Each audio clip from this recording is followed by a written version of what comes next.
संभल हिंसा पर एक नया वीडियो सामने आया है। इस वीडियो में हथियारों के साथ नजर आए हैं दंगाई। दंगाइयों ने पुलिस को निशाना बनाया। पुलिस ने पत्थरबाजों का वीडियो जारी कर दिया है। इसमें दंगाइयों की भीड़ गाड़ी तोड़ती हुई दिखी है।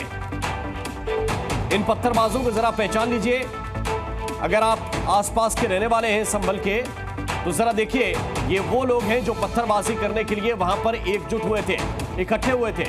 और ये जारी की गई तस्वीर पुलिस के द्वारा, और इस तस्वीर में बहुत से लोगों के चेहरे दिख रहे हैं। और इसमें साफ तौर पर यह दिखाई दे रहा है कि कैसे, ये देखिए, चेहरे पर रूमाल, किसी ने गमछा, और किस तरह से चेहरे को ढकने की कोशिश की गई है, लेकिन ये छिप नहीं पाए हैं। और सिर्फ एक दो नहीं, 1 2 3 4 5 6 7 8, यहां तक कि आप देखिए तकरीबन 25 ऐसे चेहरे हैं जो सिर्फ एक ही फ्रेम में नजर आ रहे हैं। और इससे आपको यह अंदाजा होगा कि ये केवल एक फुटेज है जिसमें इतने दंगाई एक साथ दिख रहे हैं। और इसीलिए हम आपको यह बता रहे हैं कि पुलिस के टारगेट पर अब ये सभी हैं जिन्हें पकड़ा जाएगा। पुलिस कह रही कि एनएसए की कार्रवाई इनके खिलाफ की जाएगी। एनएसए की कार्रवाई होने का मतलब है कि इनके खिलाफ बड़ी कार्रवाई होने जा रही है। राष्ट्रीय सुरक्षा कानून इनके खिलाफ लगाया जाएगा। और ये वो चेहरे, थोड़ा सा हम और जूम करके इनको दिखा रहे हैं आपको बहुत करीब से, ये वो चेहरे हैं जो पकड़े गए हैं। ये चेहरा इसलिए ढके हुए थे क्योंकि इन्हें मालूम है कि ये क्या करने आए थे। अचानक अगर कोई आक्रोशित होता है तो उसको इतना ध्यान नहीं रहता है कि उसका चेहरा ढका हुआ है कि क्या हुआ है, लेकिन ये सारे लोग अपना चेहरा ढक कर आए थे। किसी ने तौलिए से ढका हुआ है, किसी ने गमछा ओढ़ा हुआ है, कोई रूमाल से ढके हुए हैं। ये जानते हैं कि ये क्या करने के लिए आए थे। इन्हें मालूम था कि ये पत्थर उछाल रहे हैं, पुलिस की गाड़ियां जला रहे हैं, और इसीलिए ये सारे, देखिए आप देखेंगे, ये सारे लोग चेहरा ढक कर आए थे।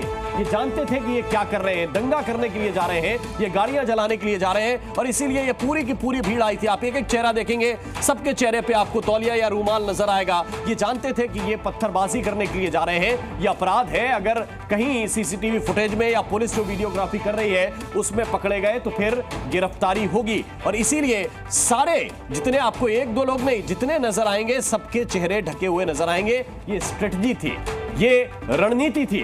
और कल संभल में जो सर्वे हुआ उसमें जमकर बवाल हुआ। उपद्रवियों ने पत्थरबाजी की, आगजनी की, पुलिस पर फायरिंग भी की। हम आपको संभल हिंसा की इस वक्त कई तस्वीरें दिखा रहे हैं, एक साथ 11 तस्वीरें आप देखिए। संभल में शाही जामा मस्जिद में सर्वे के दौरान पथराव और आगजनी से जबरदस्त तनाव है। मस्जिद के आसपास जमा भीड़ ने अचानक से पुलिस वालों पर पत्थर फेंकना शुरू कर दिया। पुलिस की अपील का जब असर नहीं हुआ तो पुलिस को आंसू गैस के गोलों का इस्तेमाल करना पड़ा। इसके बाद पुलिस ने कई पत्थरबाजों को हिरासत में लिया और भीड़ ने कई गाड़ियों को फूंक दिया। ये तस्वीरें हंगामे की।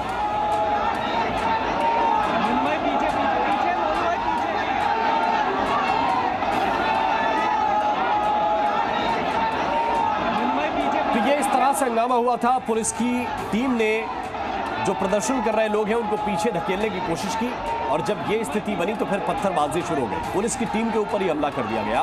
पुलिस की गाड़ियों को चिन्हित करके चुन चुन के जलाया गया, उनको तोड़ा गया, तोड़फोड़ की गई। कुछ पुलिसकर्मी जो वहां पर पहुंचे थे वो अपनी पर्सनल बाइक से या पर्सनल गाड़ियों से पहुंचे थे, निजी गाड़ियों से पहुंचे थे, और जिन गाड़ियों पर उन्हें लगा कि ये पुलिस की गाड़ी है वो गाड़ियां तोड़ दी गई, उनमें आग लगा दी गई। उधर संभल हिंसा में सांसद के साथ ही शहर के विधायक के बेटे सोहेल इकबाल के खिलाफ भी एफआईआर दर्ज की गई। हालांकि जी न्यूज से बातचीत में सोहेल इकबाल ने कहा है कि इस घटना में उनका कोई हाथ नहीं है।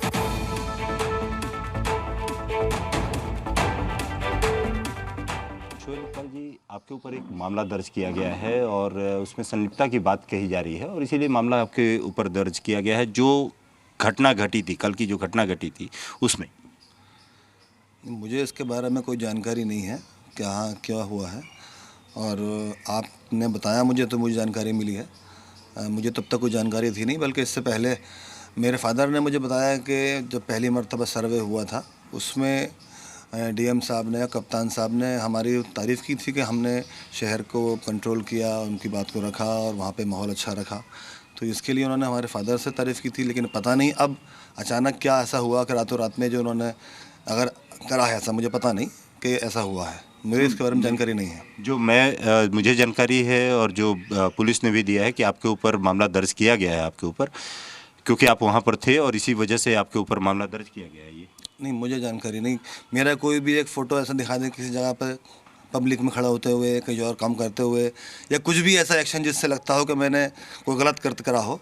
मैंने हमेशा अमन अमान में काम किया है, अपने फादर के और अपने दादा के नाम को बढ़ाने के लिए और शहर के अंदर अमन अमान कायम रखने के लिए काम किया है।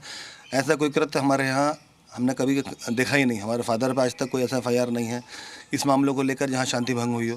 तो इसलिए जो हमारे फादर ने हमें सिखाया है, जो फोर फादर्स में हमारी राजनीति चली आ रही है, उसी पे काम करते हैं खिदमत के तौर पे। इसके अलावा हमने आज तक कोई किसी गतिविधि में नहीं रहे हैं और ये अचानक ही आया है, तो मुझे खुद शौक हूँ कि ऐसा क्यों हुआ है।